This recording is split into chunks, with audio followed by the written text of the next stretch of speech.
Okay, so good morning or, uh, or good afternoon, good day, depending on where you may be. If you're not either on the East Coast or somewhere in between. So let's begin with some meditation. And, if people continue joining us, they can just join our meditation. So if you have a meditation practice, just do your usual meditation. And if you don't, just close your eyes, keep your back straight, fold your hands in your lap, and just be aware of your belly and your breath in your belly. Very simple. If your mind wanders away, just bring it back to your belly and your breath. Very simple. And then I will ring the bell in a few minutes.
So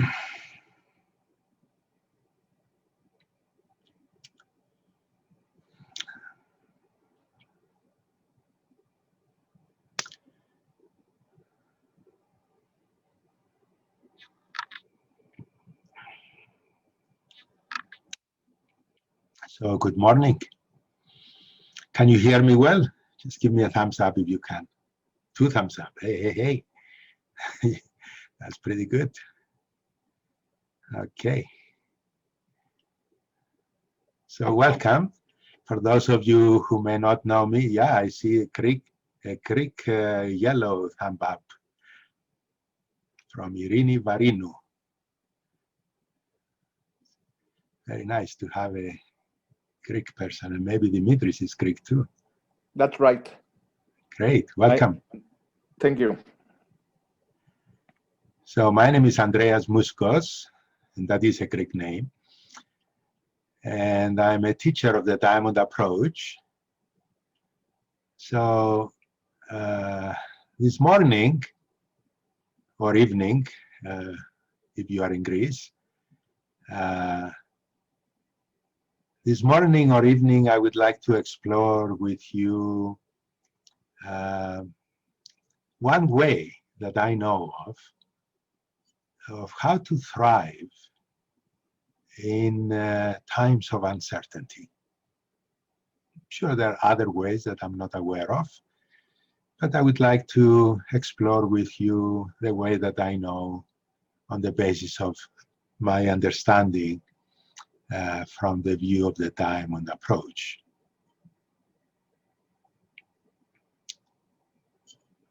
So we live, it goes without saying, I think we live in very uncertain times. Just to enumerate the situation a bit, different problems. We have, of course, climate change, which is, I think, our biggest problem of the day. We have degradation of our ecosystem, pollution. We have, of course, the COVID-19 pandemic. And, and I think new diseases on the horizon that we are not aware of yet. Kind of to give you a sense of the possible severity of the situation. I was reading the other day, said, well, this coronavirus came from the bats population crossing over through another animal into the human population. And many people are thinking, well, this will be over soon with all the vaccines. He said, well, there are about 30,000 other coronaviruses in bats waiting their turn. So, because of our degradation of our ecosystem, pandemics such as this may become actually a normal part of life for a while. Then, of course, partly as a consequence of the previous problems, we have economic challenges, personal, national, and international. And those, again, many people are talking about things are going to get worse before they get better. Then, of course, we have the problem of inequality, where it used to be that, the highest paid CEO in a company made about 10 times or maybe 20 times more money than the average employee of the company. Today, it's more than 1,000 times. It's like, really? What is it about somebody that makes, contributes 1,000 times more than me? It's like I cannot imagine anybody being that good. So anyway, but there is an irrational inequality of resources and wealth. And we feel it. I think most of us, we are aware of it and feel it in a very real way. Then, of course, there is racism. Has been there for a very long time, of course, but it's becoming more obvious and more in our face lately. And it's a good thing that it's becoming more, we are becoming more aware of it. It's a whole problem of its own, you know. I'm very interested in understanding that. How did it start? You know? And it's good to look into it a little bit and see how it started about 400 years ago by a Portuguese king, I think, asking one of his intellectuals to provide him excuses and the theory to justify bringing Africans and using them as slaves. Yeah? And this guy provided some bogus theory of inferior races. Then, of course, we have all the political upheavals, national and international. You know, and then, of course, connected to that, there are the geopolitical changes, you know, that, you know, probably most of us are aware of, you know, but we can summarize that in a very kind of succinct way. There is basically the decline of the West and the rising of the East. You know, primarily the United States being the superpower at this point, and it's in decline. I was watching a discussion between political scientists from the United States, Eastern Europe, and Asia a few weeks ago. And they asked them, is the American empire in decline? And they all laughed and they said, that's not a good question. The question is it going to be a soft landing or a crash landing? It's not a question, is it in decline? It is. And of course, we see the rise of China as the main focal point for around which the world is beginning to coalesce. And then, of course, India, you know, as the next largest economies, you know, number one and number two. And I think they are counting the United States among the top 5 economies in the next 50 years. So these are big shifts, big changes in the whole world. And of course, you know, the consequences of how well different countries accept that or fight it, and to what extent are they willing to go fighting about it. So what I'm trying to really bring into focus here is that what we have relied on the past, you know, whether politically, geopolitically, economically, in terms of our environment, our ecosystem, is crumbling in front of our very eyes. We are witnessing, I think, the destruction of the past and the structures of the past. And this creates, of course, a lot of uncertainty. And this uncertainty is very unsettling to most of us. It scares us. It even terrifies many of us.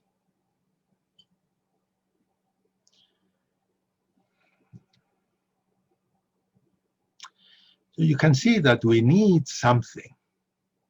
We need something as human beings to base our life on, our existence on. You know, even physiologically, physically, we need our ecosystem. We need our the biosphere. You know, we are dependent. Our bodies are dependent on a balanced ecosystem to survive. You know, and as human beings, of course, we rely on more than just the ecosystem, a social system. And then, of course, the political and economic system that is part of the whole system structure of human society. We are relying on that. We cannot exist as individuals separate, hanging there on our own. It's just a natural thing. But what happens when what we have relied upon in the past begins to crumble, begins to fall apart. You know, I think probably we can look at it in many different ways, but one way of looking at it, I was thinking, it's like you can see it, it's like three things can happen.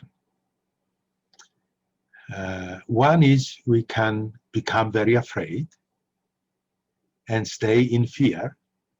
And of course, you know, when we get afraid, our prefrontal cortex, which is our thinking kind of apparatus, logical thinking, shuts down, and we go into instinctual mode. So we can go into survival drive. And then, of course, from there, we can act out of fear. And our passions, hatred, greed, anger, aggression, things like that. Or we can, you know, as a consequence of going into fear, we can regress into more primitive structures. Yeah, structures within our own psyche. You know, and you can see that happening. For example, when we go into, like we can go into a baby structure. You know, I was wondering a few months ago when the first wave of the pandemic was happening here in the States, and you remember how you would go in the supermarket and you could not find toilet paper. And I was just thinking about it. It's like, why toilet paper? You know, and I couldn't understand. It's like, why are people just stocking toilet paper? You know, and one day as I was meditating, it just dawned on me. It's like, huh, I'm wondering if it has to do with the time when we were babies and mommy was changing our diapers. It was a safe time mostly, right? We could rely on it, you know, we were taken care of. So in some ways, like, you know, maybe the toilet paper is some kind of a substitute unconsciously for diapers, and that kind of, you know, brings us into a structure, a primitive structure of being babies. And, you know, if we regress into that kind of unconsciously, we are thinking, well, somebody's going to take care of us. So we can regress into primitive structures. Another one that we can regress to is we can go into fundamentalism, you know. So many people go into fundamentalism. We look for simplistic explanations. Why is this happening? Why are all these things happening? These are very complex problems, each one of them. And then you put them all together, it's like, for most people, it's overwhelming. So we go into simplistic explanations. We must have mispleased God and he's punishing us, you know, he or she, whatever it is. You know? So if we go back to our fundamentals, you know, of our childhood religion, you know, maybe that will help. You know? Or we can go into conspiracy theories. So we go into primitive structures in our mind, in our psyche, that are, you know, based on fear and conspiratorial kinds of tendencies that, you know, many of us have. Or the third option is that we can move forward. We can move forward into more evolved structures, you know? And here in this third option lies the hidden gift of uncertainty that I was talking about in the title of this webinar. I was referring to, I should say. Yeah. So if we can move in, instead of looking outward into the dangers and the threats and the crises, and then feeling that we have no ground under us and getting scared and then regressing, if instead we go inwardly, deeper into our true nature, into what we really are as human beings, we can discover the ground of reality, the ground of being. And I will explain what I mean by that. You know, and this ground of reality is something much more solid and stable than any external system, external factor, political system, economic system, social system, support system, individual, and bigger, for a particular country or society or humanity at large. Of course, we do need our external kinds of supports, like, the ecosystem needs to be, viable for our physical bodies to survive. But there can be something that is underneath that, something that is of a deeper nature, something that is more fundamental than an ideology or a belief system or a social structure. And somebody might ask, well, what are you talking about? Are you talking about another belief system? Is this like a new religion? No. It is something that is real. This ground of reality I'm talking about, it is actually real in the sense that it is actually substantial. It exists. You can actually feel it. You can touch it. It's not a physical substance, but you can experience it. It is a substantial reality. It's a substance that exists, that is of a different kind of a nature than the physical matter, but you can feel its realness. It's like it can have substantiality, it can have palpability, it can have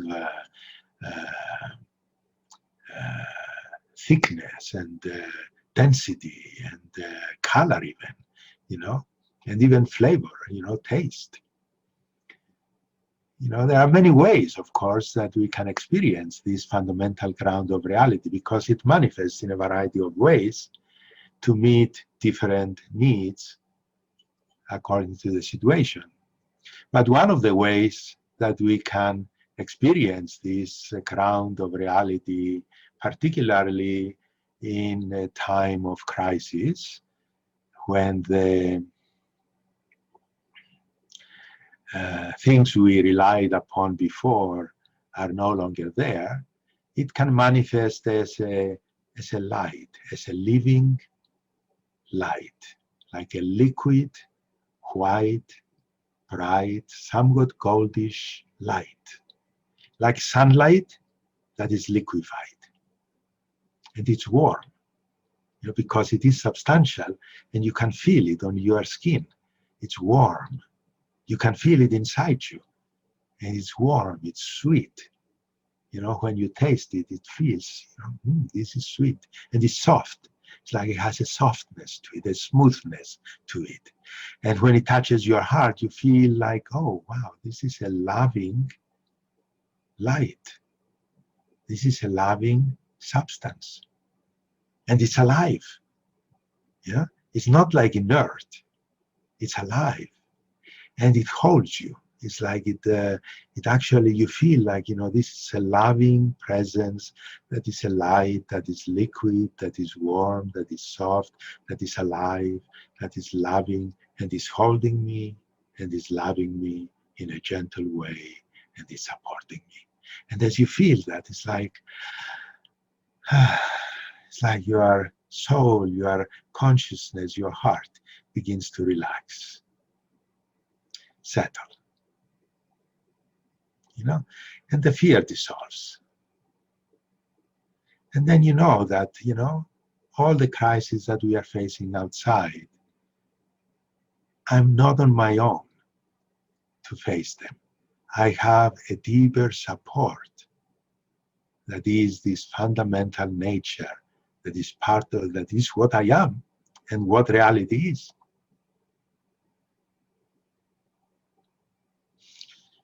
So this is the true nature of reality, as we call it in the Diamond Approach. It is the fundamental ground that holds and supports and cares for all of us. It is something eternal. It doesn't change according to the times or the weather. It's always here.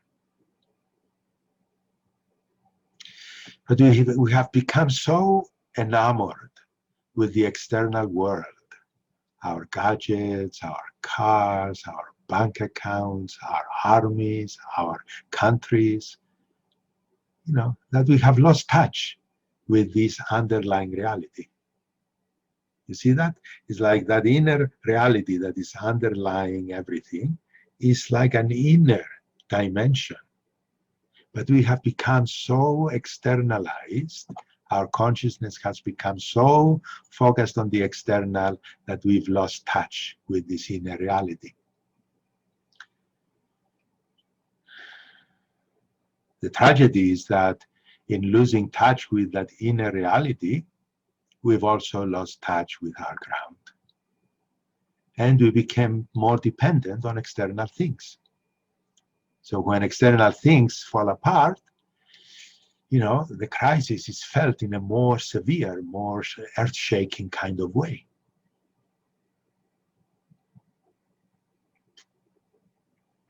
But all external things are temporary and transient. They're here today, gone tomorrow. Everything, from our money to our countries, to our health, our families, everything is temporary. I mean, you look back a few thousand years, the Greek Empire, Alexander the Great, gone. The Persian Empire, gone. The Roman Empire, gone. Ottoman Empire, gone.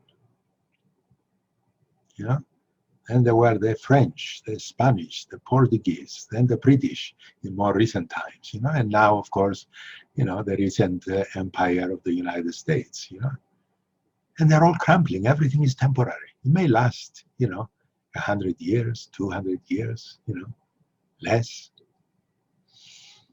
It's all temporary. But you see, the thing is that when we lose one thing, it's like what happens when we lose, for example, our job.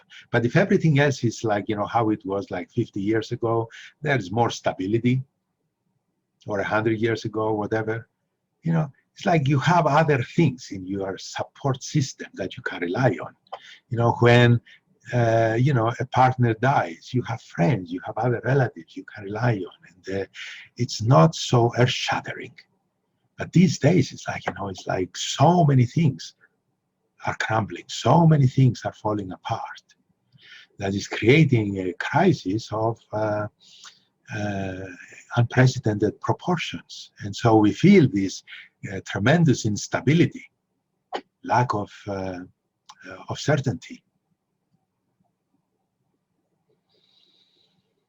So it is actually a blessing that we are able to have this teaching at this time that offers us a very real, practical way to get in touch with this inner reality, this inner ground.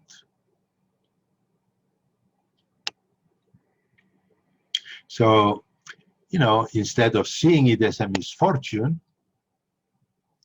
if we can see not just the danger of our current situation and the negative consequences of it, but also as an opportunity, the potential to find our true ground, our inner nature, then we can see that the current situation is also a blessing. I'm not saying it's only a blessing. It is also a very difficult thing. So I'm not a Pollyannish kind of person, that I'm going to tell you everything is fine. But it's like the situation. I think a good metaphor would be the Chinese word of, I read that the Chinese word for crisis is made of two ideograms. The first one means danger, be aware. And the second one, the second symbol, means opportunity, potential. So we can look at this situation that we are in, this lack of certainty in our world today, is also an opportunity. It is dangerous. If we don't meet the challenges properly, things can get much worse, of course, with deadly consequences for large portions of humanity. But we can also view it as an opportunity to really move into a deeper ground. And from that deeper ground, that more fundamental, more real, more enduring, more fulfilling ground of reality, we can spring from that and actually bring forth the potential that lies in that deeper reality of our nature. And manifest that in creating a different civilization, a civilization that is more worthy of the name human. I don't really believe our human civilization these days can be called human in the real sense of the word.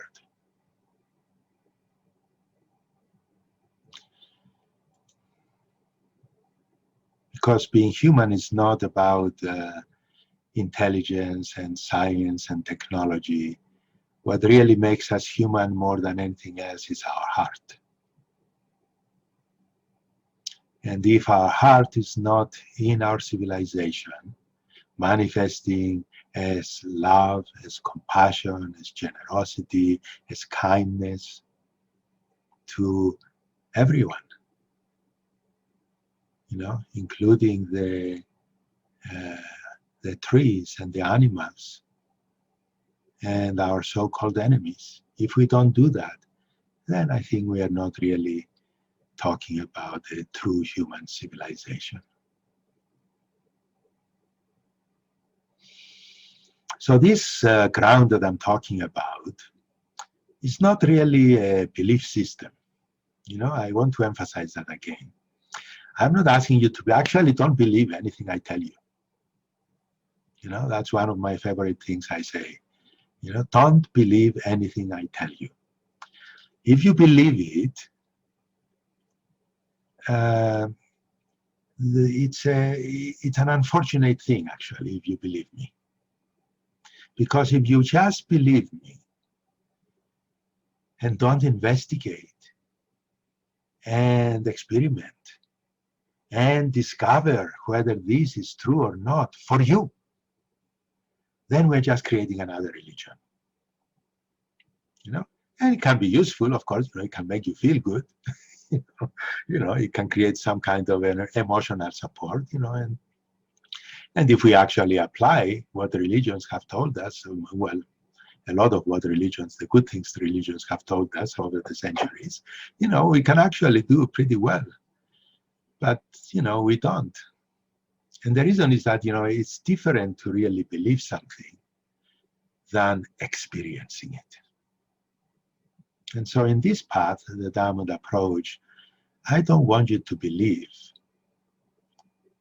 in the Diamond approach. I don't want you to believe in me or what I say or what any other teacher says. But check it out. Test it in your own experience. Find out, is it true? If it's true, great, wonderful. You don't need to believe it. If it's true, it's like, do you believe in gravity?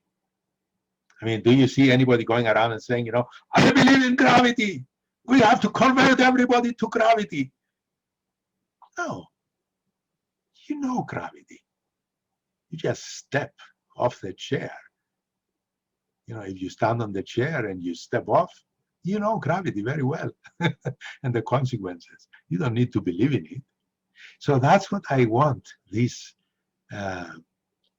experience of the ground of reality to become for each one of you. If you can have this experience directly, then I have accomplished something. I have contributed something useful to you and your life. If you just believe me,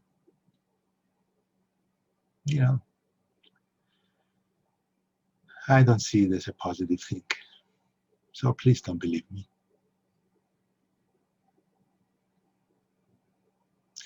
However,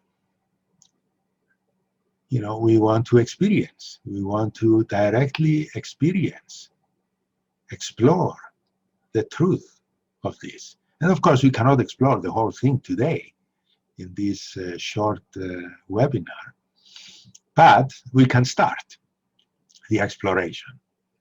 So as customary in the Diamond approach, we always, teach something like this, give a little talk, and then we all break into groups, small groups of 2s or 3s together, and we explore an exercise. We do an exercise, explore experientially in our own experience the truth about this.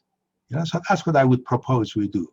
You don't have to, so don't feel obligated to do it. Feel free to, if you don't want to do the exercise, just wait until I tell you how long it's going to take. And if you don't want to do it, step out, just leave the room and then come back in this room again when we do the Q&C after the exercise. So you are completely free to do what you want, but I'll give you the exercise. So we will break into groups of 3s, 3 people together. And we will do what we call a monologue. It's like a personal exploration for 10 minutes each person. Explore how the current situation in our world is affecting you. How are you coping with uncertainty? Do you resort to your survival drive primarily? Do you go back to a religious belief or a conspiracy theory? Or do you look for ways to go deeper and find a more fundamental truth to live by? What's your tendency?